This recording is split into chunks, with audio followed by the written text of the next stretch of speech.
my hair, and Tracy said, "Why don't you cut your fringe the same way I do mine?" Literally, that happened. Yeah. And we learned that Excellent. fringe is called something else in Canada. Bangs. Yes, Yeah. bangs. Thanks. All right. Good morning, good afternoon, and good day from wherever you are in the world. Welcome to another edition of the Digital Download. The digital download. What's that, Rob? There we go. The Digital Download is the longest running weekly business talk show on LinkedIn Live. Yeah. Boom. Nice. All right. So on today's episode, we had planned to talk about AI. Specifically, is AI going to kill sales? Unfortunately, our guest could not make it, so we're going to pick up that topic on another day. But fear not, as they say, the show must go on. We are nothing if not flexible. Each of the panelists, having our finger on the pulse of the cultural zeitgeist, and hat tip to my friend Biz Daddy for reminding me of that phrase, is immersed in a variety of business news and insights each day. So we've all brought along a piece of content or two, an idea, something worthy of sharing with you, our audience. And we will also share with you why we believe it's something worth discussing. Before we get into that, though, let's go around the horn and have some introductions. Alex, would you kick us off, please? I certainly will. Good afternoon, all. Alex Abbott, founder of Sapiro and proud DLA partner of DLA Ignite. Excellent. Thank you. Tracy, long time no see.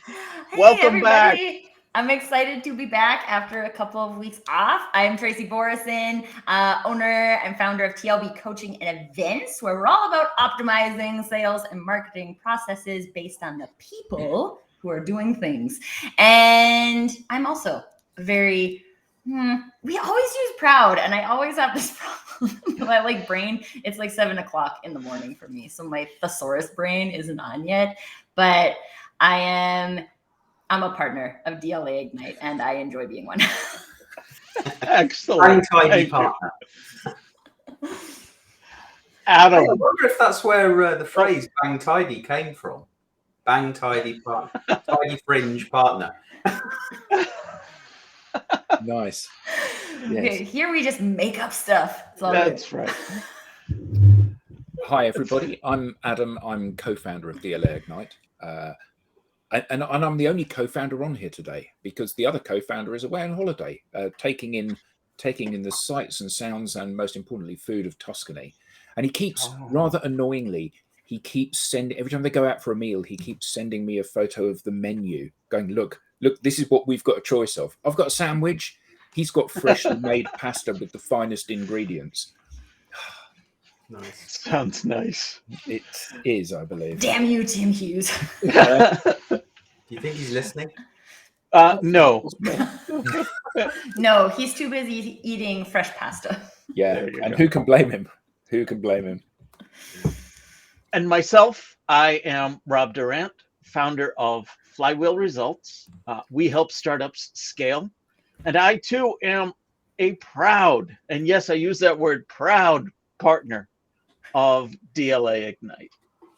So as I said, this week, we are going to share with you different things that have caught our attention and share with you why we believe they're share worthy. Who wants to kick us off? I don't mind. Alex, please.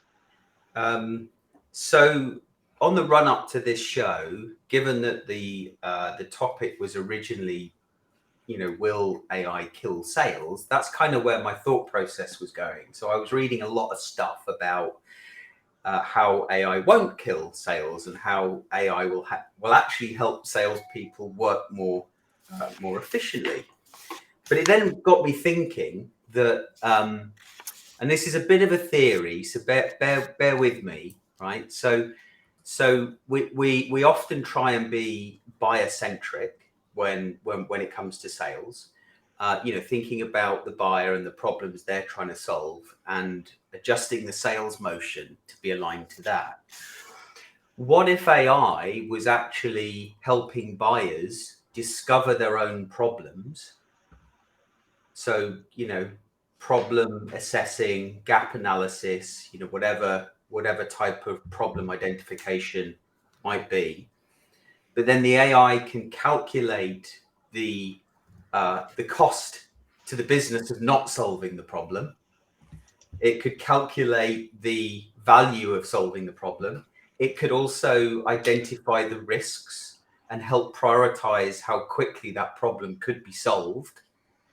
I mean, it could even fix the problem, with generative AI and asking the AI commands to create software that actually fixes the problem they had. So sort of got me thinking that, if a lot of these problems, brands or people within these brands can fix these problems, then it doesn't necessarily kill salespeople, but it then emphasizes the importance of relationships and experience, and relationshiping and experience, the experience the salesperson provides to a business, whatever it is that they're selling them, may not be tech now, that is the differentiator.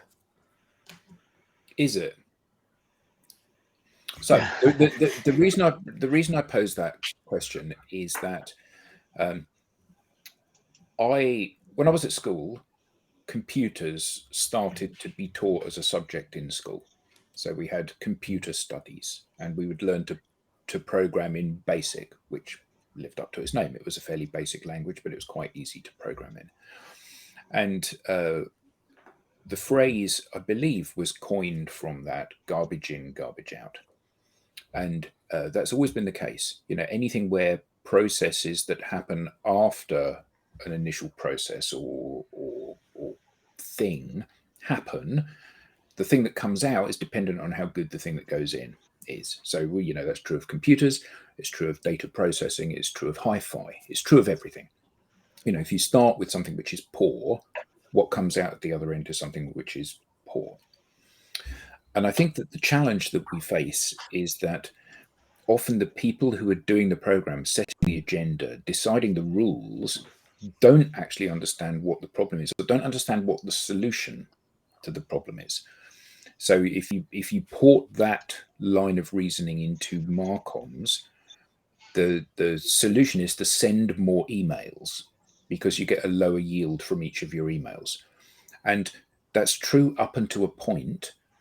But the problem is that more emails creates more noise, which means that it's harder to break through the noise, which means that after a brief period, moments of getting an uplift, you're then back to the same status quo, and everybody has to increase their output in order just to tread water. And the issue is that nobody has addressed the fundamental problem, which is that you're not reading my emails. And I think that the problem that we have with AI is that actually it's not artificial intelligence, it's artificial stupidity in most cases, AS. Because what's happening is that we're using ever increasingly powerful tools to shortcut the process of making bad decisions, because we haven't sat down initially and thought, actually, what is the problem that we are trying to solve? And what we know is that what we're doing isn't working. And it strikes me that with the overwhelming majority of businesses that I talk to, the solution for what they're doing not working seems to be, we'll do more of it, rather than we'll re-engineer what it is we're doing, and we'll ask fundamental questions about whether or not this activity is addressing the need and the problem and the challenge that we have to overcome. Because I don't think in most cases it is. And I think AI is going to compound the problem in the same way that email marketing lists, personalization of emails, and volume up of emails has further caused problems in the marketing arena. Yeah, I like the thought that you're going down with that, though, Alex, in terms of the buyer seeking help from AI, or really anywhere, to identify their problems or solve their problems. The challenge is there are known unknowns and there are unknown unknowns. If I go out and seek to solve my problem, knowing that I have the problem, I presume there's a solution, but I don't know what that is. That's fine. But how can I possibly solve a problem I don't even know I have? And where does AI help with that? Whereas I know salespeople can proactively educate people about these previously to them unknown unknowns. So how could I go to a tool and say, tell me what problem I have that I don't even know I have?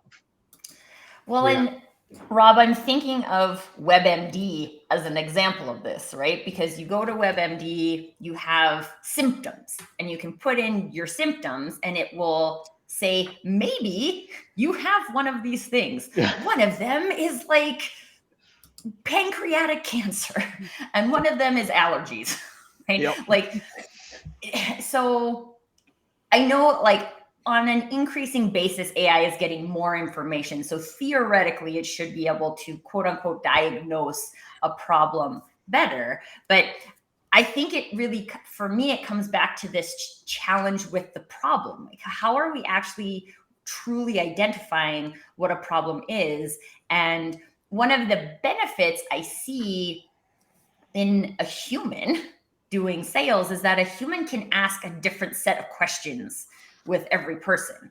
I can listen, I can interpret, and AI will probably get to the point where it can do this. But right now, everything AI does is just based on the data that it has. And it doesn't, I mean, I haven't experienced it having an innate curiosity, whereas a salesperson who has an innate curiosity about solving someone's problem can ask targeted questions, can ask penetrating questions, and therefore there's a space for conversation where these things can be discovered instead of assuming that people know what their problem is. Because, I mean, all of us have worked in sales, right? How often do people know what their problem is? They're experiencing a symptom, right? Their symptom is that their funnel is empty.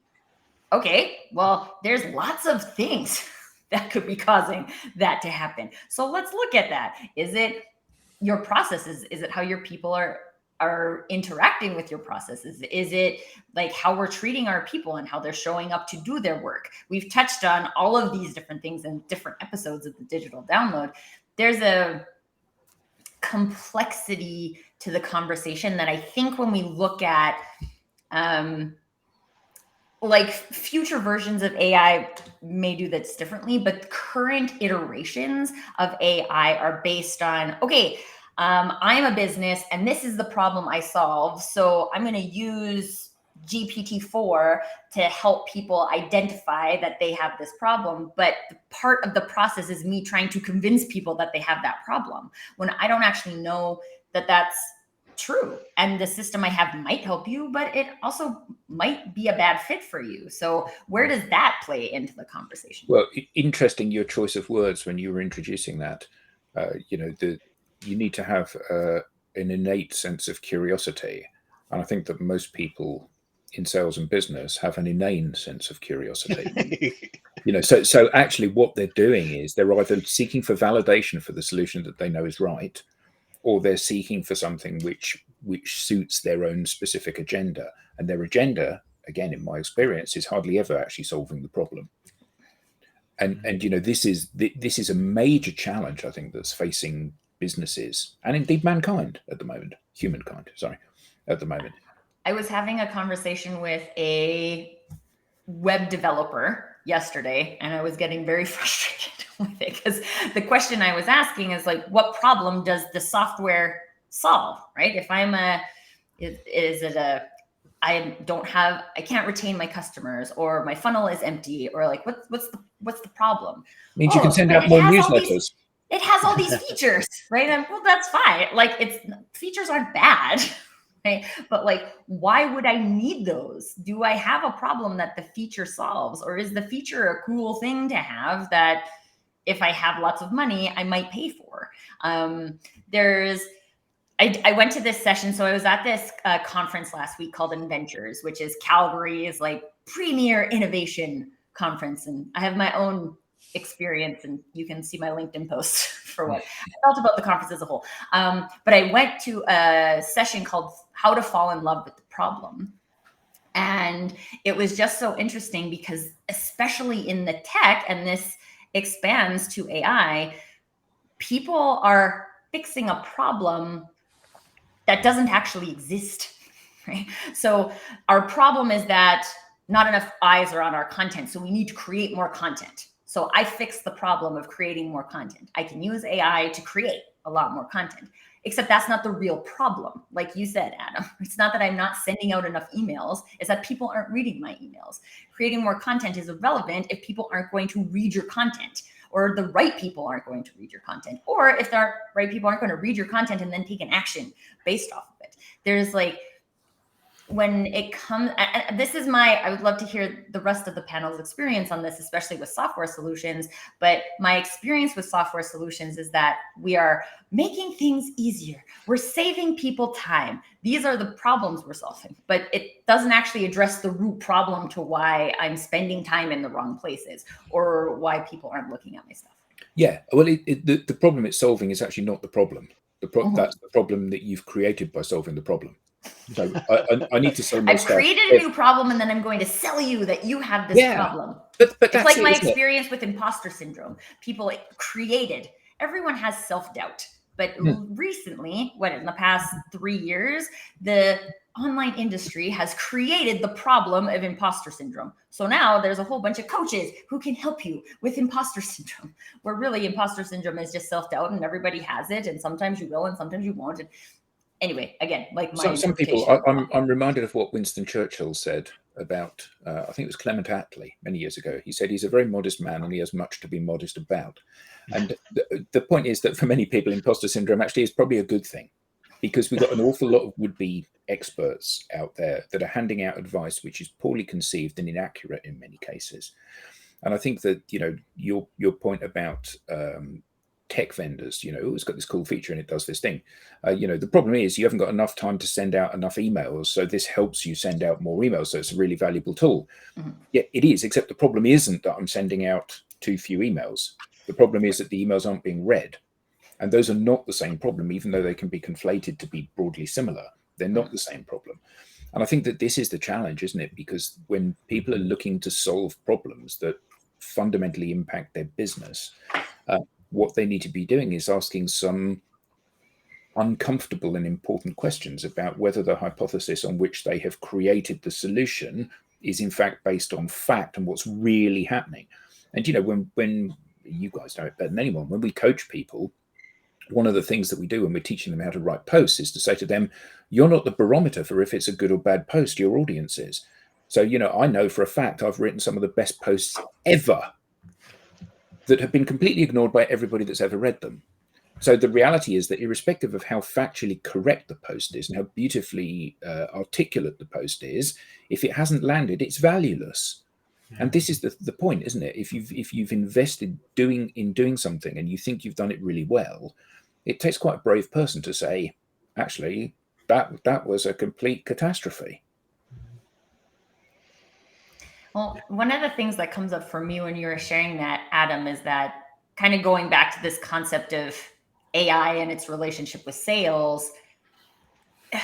I feel like for the past 60 years, to some degree, both marketing and sales as industries have been moving towards automation and away from people.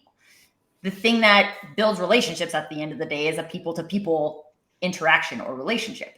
And so especially when you're looking at, I think this is the thing that always comes up for me too.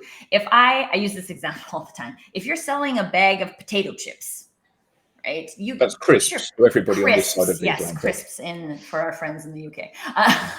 If you're selling a small ticket product, there's lots of things that advertising can do that will allow you to do that.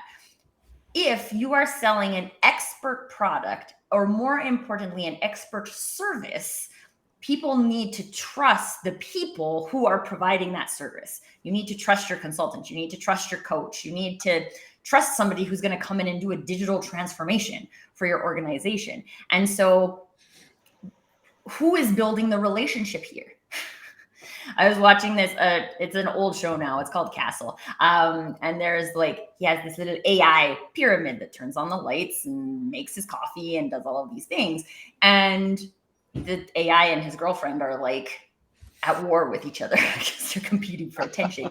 But like, who's building the relationship here? Is AI building the relationship?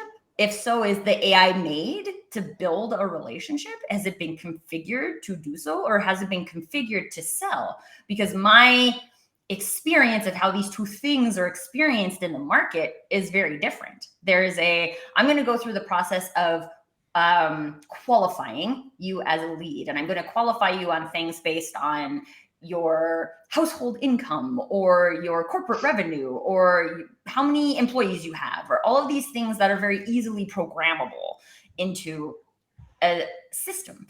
But most of the time, the problem isn't actually related to those things. So now I feel like I just threw another wrench into the conversation. But no, but I think you're right. You know, I think it's like from a sales perspective, without any shadow of a doubt, the most successful salespeople I have ever met have been the most personable salespeople. You know, so yes, you can qualify somebody and you can say, you're an ideal customer profile for me because you reach the income threshold that I need. You work in the kind of business, you have the kind of family, you have the kind of corporate headquarters, whatever it is that is the thing that qualifies you in. But actually, you don't like me. And that means the sale is never going to progress, no matter how ideal a customer fit you are. And I think that often it is these soft measures that are the really important measures. And I don't see any indication yet that AI can solve those. And The Mark's book was comment called. about, Oh, sorry, go ahead. No, I was going to say Mark's comment recently about he used AI to write my recent wedding anniversary card to the missus. Oh.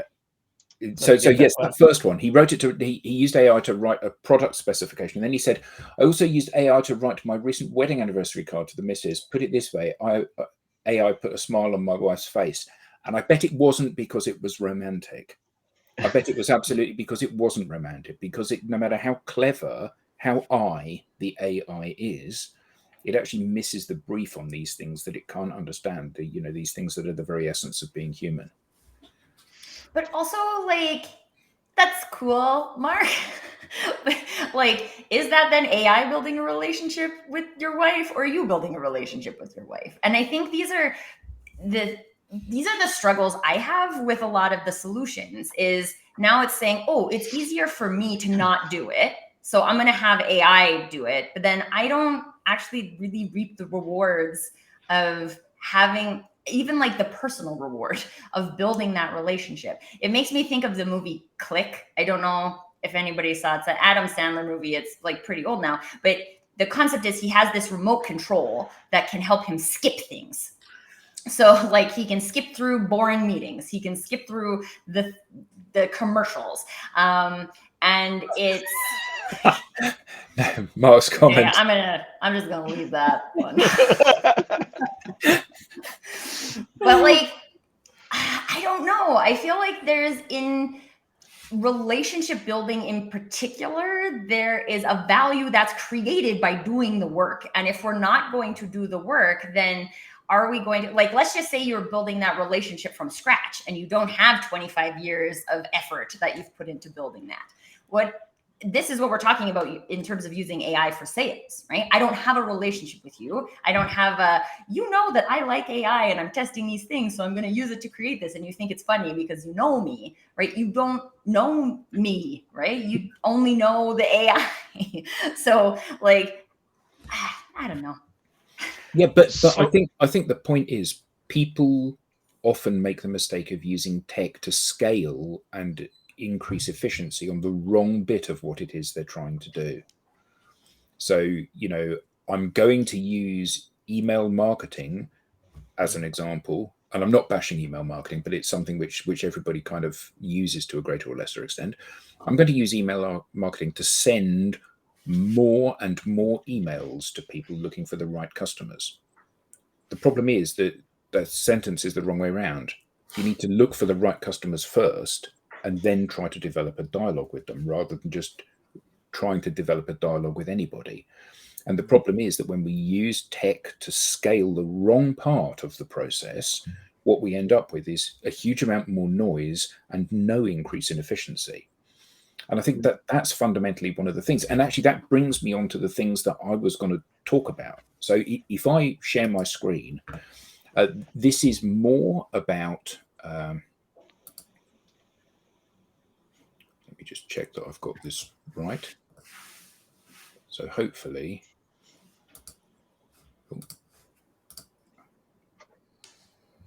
is that going to work?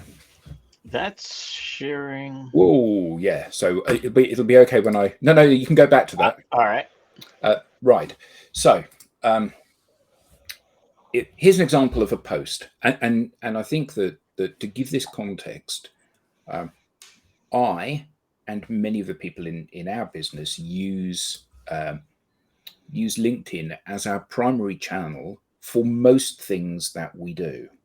So here's an example that I was exposed to today of Alex sharing the fact that he had just been awarded he passed his examination to be a DLA and ISP endorsed social seller.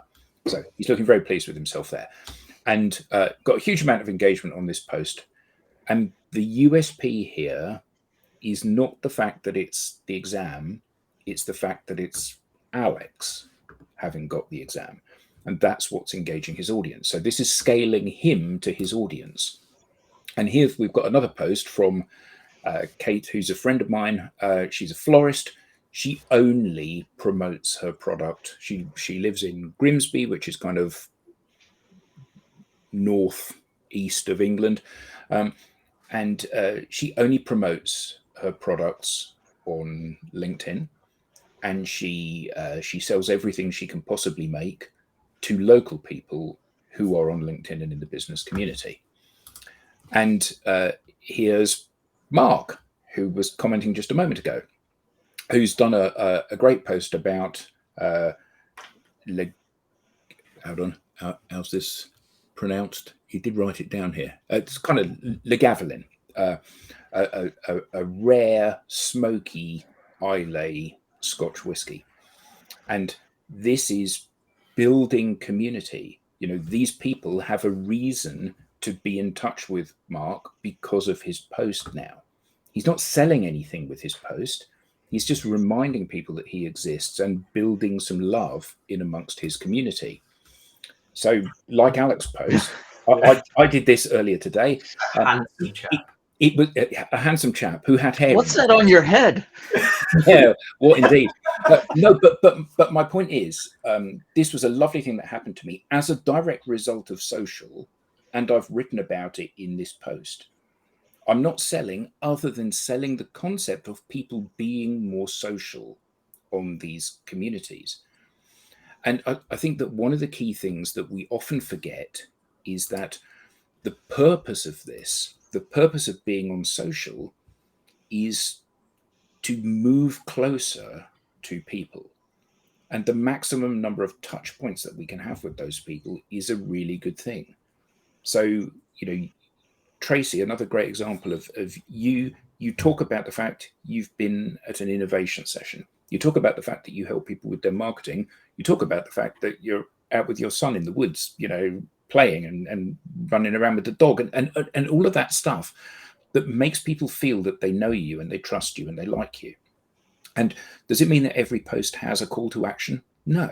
Does it mean that every post is going to generate revenue directly? No. Does it mean that every post is going to grow your influence and your network? No. What it does mean is that every time people go onto these networks, they see you, and they see a facade of your personality and your life, which makes them feel that they know you better than they in fact do.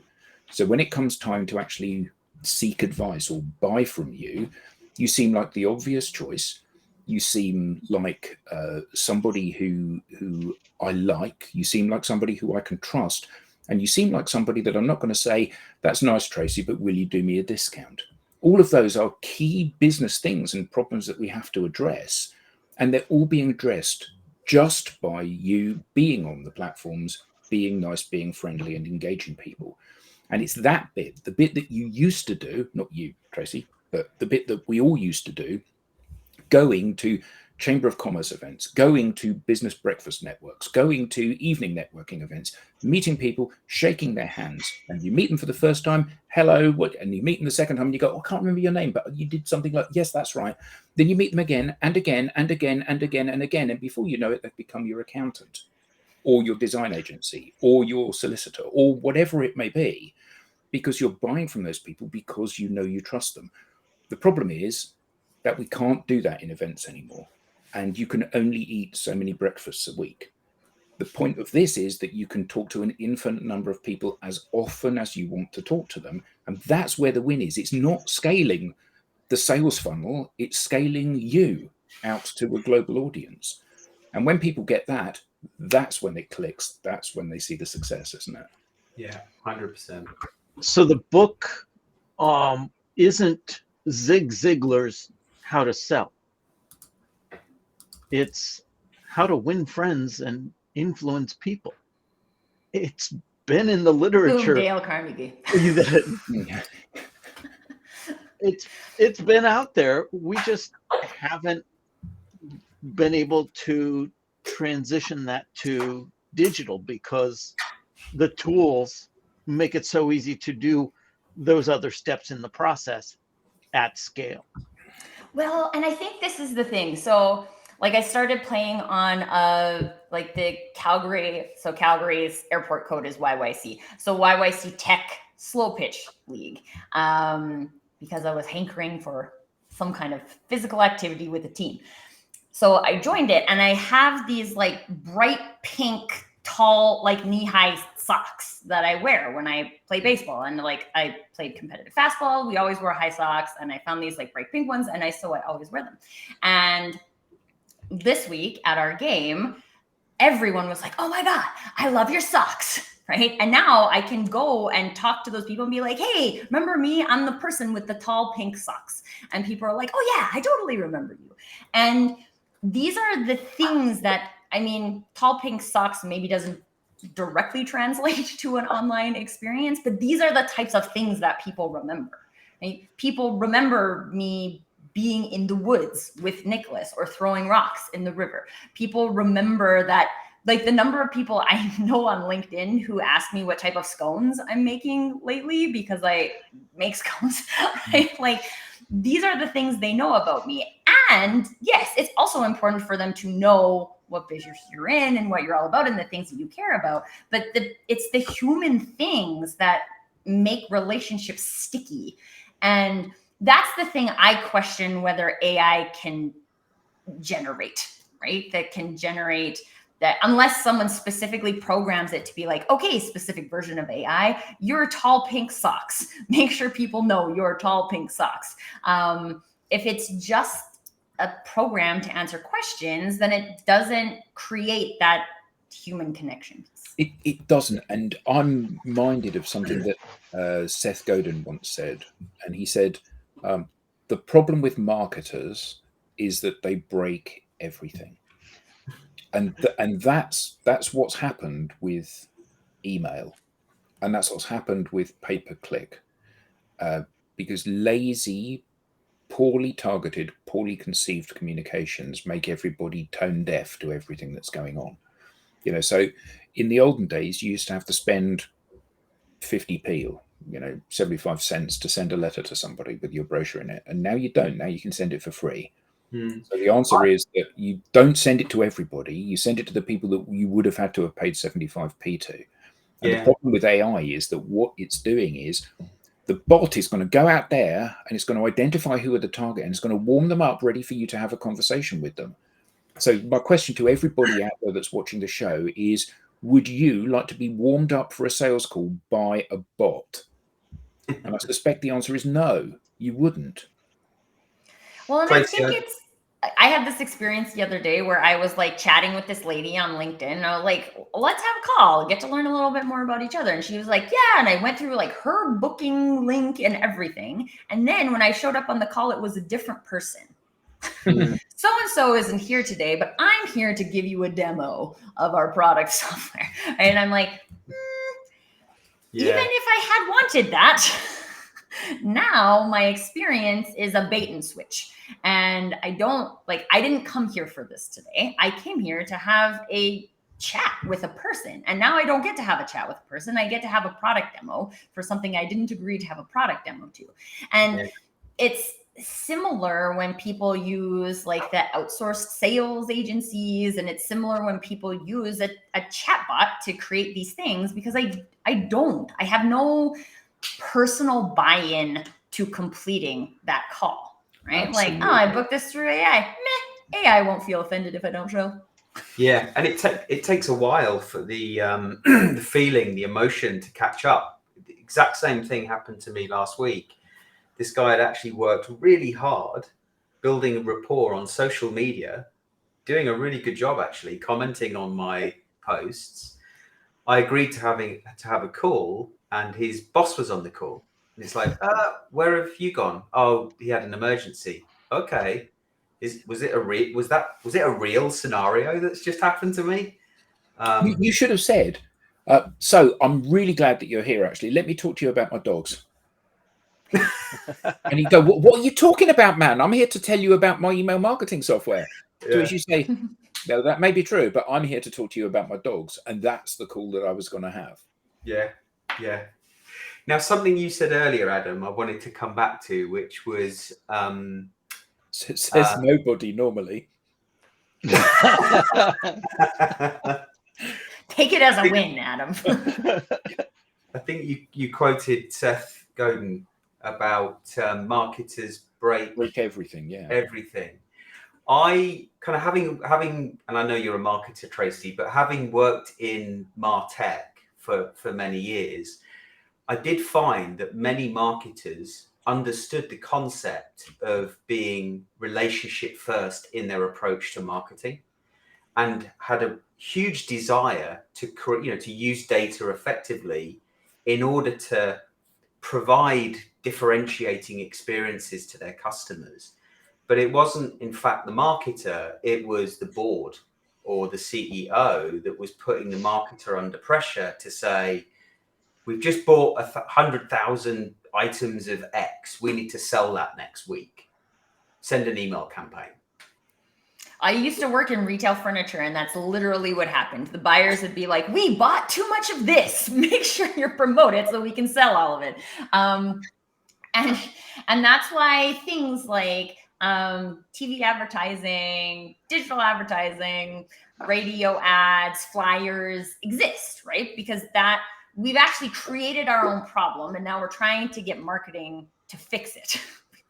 Now go and fix this. So now, as a marketing resource, I'm spending all my time fixing the problems the organization has created instead of, and I had this experience at the retail furniture company, is I was in charge of direct marketing.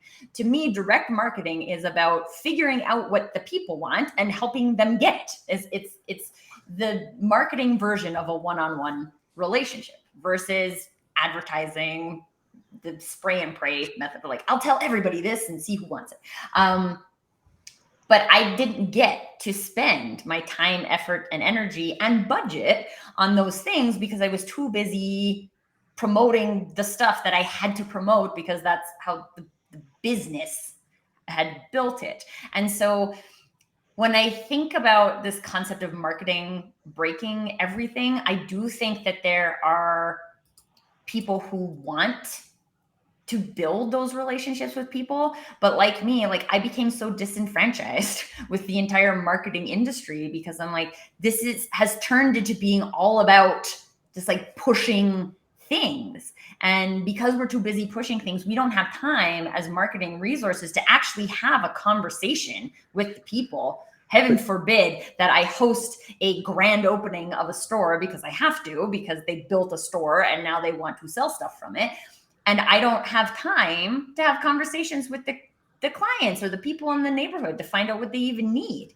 And then this is what comes back to the original conversation we were having about the problem. Then we think the problem is that the marketing people don't have enough time to have the relationship. So let's use technology to build the relationships, because we know the importance of the relationships. In before that. So purchasing come in and they say, we've bought too much of this product and now you've got to go and try and sell it to everybody, to which you should have responded, you bought too much of the product, you've got a problem then, mate. Because actually, which is fine. It's not my problem. It's your problem. You know, you missed a client meeting. That's your problem. That's not my problem. Yeah, and actually, fundamentally, if marketers are effectively selling overstock out of the back of the van, that's a really bad place to be. You know, and it's a really bad place for both the marketer and for the business. But I think his comment about driven by pressure from the board. His comment was based on this idea that because you've now got an infinite and free distribution mechanism for your message, we'll just crank the handle faster. And actually, this is where the tech will come in, and it'll help me crank that. So instead of sending 100,000 emails a month, I'm going to send 100,000 emails an hour now, because I can, and nobody actually stops to ask the question whether or not they should. And this, you know, again, we use phrases like spray and pray. There's no incentive for you to invest any time in thinking if you can literally just scale the number of emails you're sending, because some of them will land. Of course they will. You know, if you send out 1 million emails an hour to people, some of them are going to land on your desk at exactly the moment that you think, I've got a problem, I'm looking for a solution. And then this comes in and you think, oh, serendipity, I'll buy this one because it happens to have landed at the exact same moment. But the reality is that that's neither sustainable nor an ethical way to behave. And I think to me that speaks to the doing. Like, AI is great at increasing doing things, increasing the amount of things we can do. It is not great, at least to date. We're going to have a lot of AI conversations coming up, peeps, so make sure you come back to these weekly episodes. But it doesn't encourage us to think. It doesn't. So like, we're not thinking about what the actual problem is. Someone told us our problem is we're not sending enough emails. So now I'm going to buy a system that can help me send more emails. The problem is it's that system. They built that system to send more emails. So now what they're selling you from a marketing capacity is that your problem is that you're not sending enough emails. Here's the solution, because our system can do that. And it's not going to solve the problem.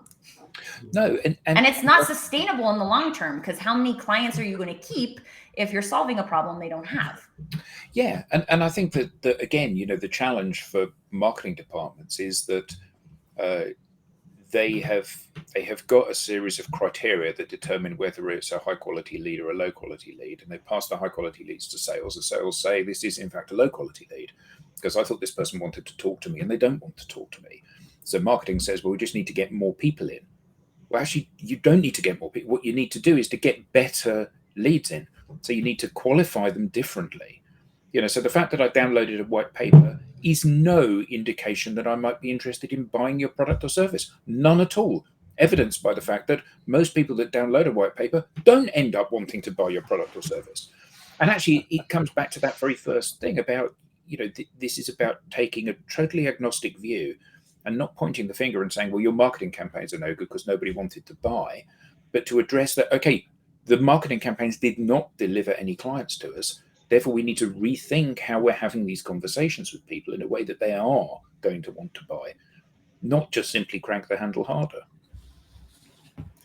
Yeah. And I think there's a really cool conversation happening in the chat about like what AI can support people in. And the thing that I'm picking up from it is that there's a relationship between humans and AI that needs to be explored. And there are ways that humans can use AI to empower themselves, not just in doing, so that we can do more, so we can have even less time to think about things, but that we can empower some things that AI can do that we can also do, but we free up our time to do the thinking by using AI, and then we can actually figure out, is this helping us? Is this not helping us?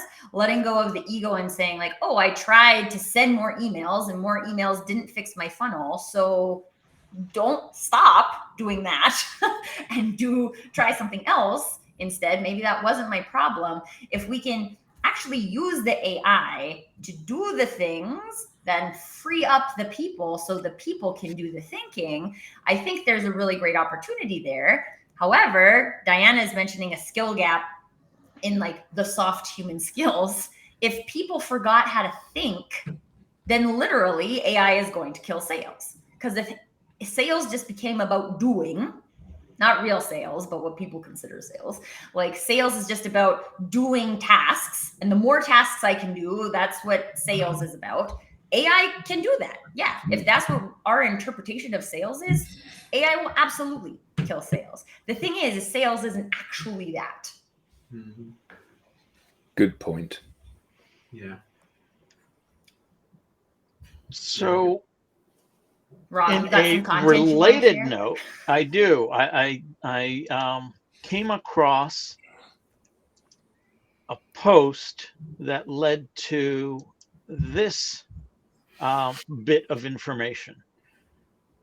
In short, Forrester has pivoted from sales enablement to revenue enablement because they recognize that enablement should not take place in silos, with sales doing one thing and marketing doing another, for example. Mm-hmm. My immediate reaction to this was to think about our recent digital download episode, the role of relationship building in go-to-market strategy, with our guest, Teresa Anderson. And in fact, I sent her a message about this post.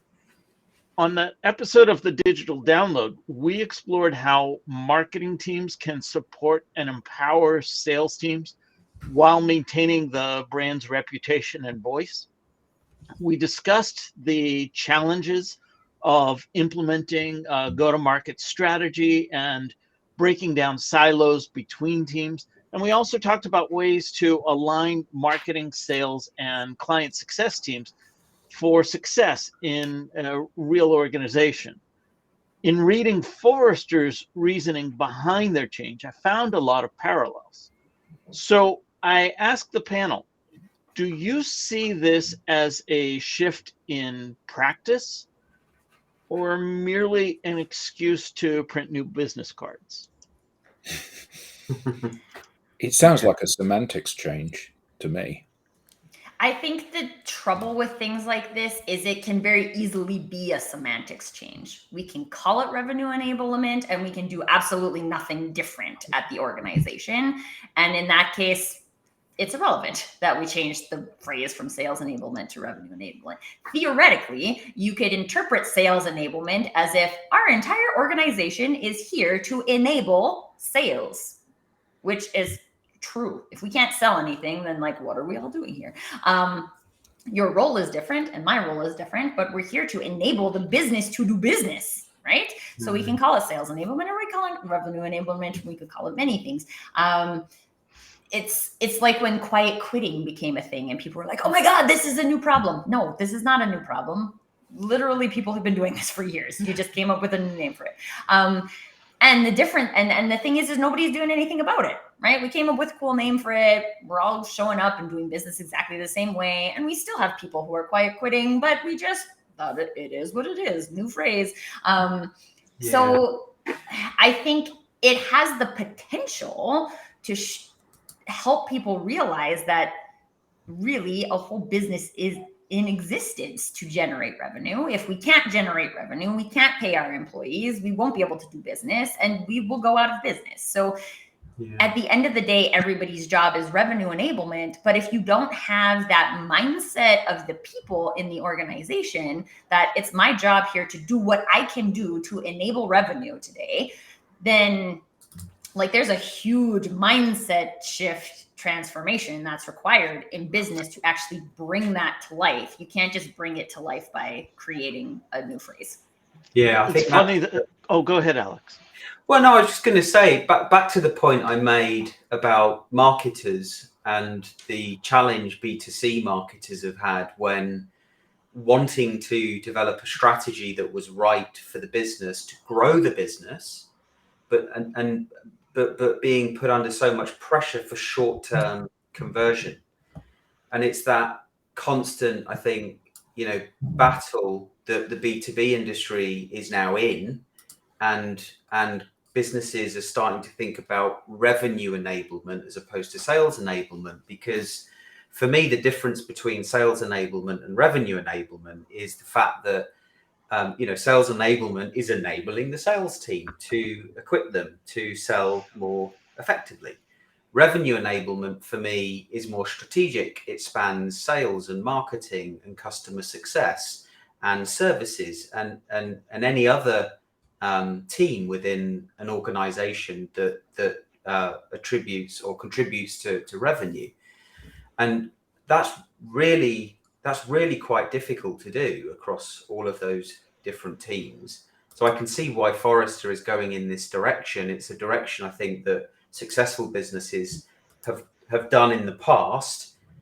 And now we're in this kind of B2B sales and marketing crisis where, pipeline is harder than ever to generate. New business conversations is harder than ever to generate. So why not change now? Why not use this opportunity to make that change? It's still businesses today are focused on the short term. Well, we need pipeline, we need revenue, and they're not willing to change the way that they're currently working to put relationships at the front of their revenue growth strategy. They say they do, but then it's, well, hang on, I'm speaking to someone. Let's get them. Let's do a demo. So speed up our sales cycle. So close them faster. So why are they not prepared to change? I think Who's that? Businesses. I think it's because the old way of working is so systemic within their organization that spans so many different teams that they don't feel like they want to take that fight to the top to make the change. Yeah. So and I actually think too, if we're going to talk about a shift from sales enablement to revenue enablement, then really shouldn't we be talking about profit enablement? Because what if we're just spending a whole shit ton of money generating this revenue and we're actually not making money at the end of the day? Because then we're going to have to do layoffs. Earlier, Tracy, you were saying call it sales enablement, call it revenue enablement, whatever. It's about enabling the organization to sell more. And Alex, you were saying no, it's a strategic change. It's going from just working with the sales team to working across. In my experience, I've built up from scratch a sales enablement program at a couple of different tech companies now, and I always took the approach of I don't care if you call me the sales trainer, sales enablement, revenue enablement, whatever. I'm reaching everywhere. My job is to make sure that everyone knows how we're going to market, and bringing that feedback back to the salespeople and out to the other departments. I even interacted with the engineering teams anytime I could. I wanted them to understand what their work looks like in the marketplace. And I agree with that. Even support. So I thought everyone did that.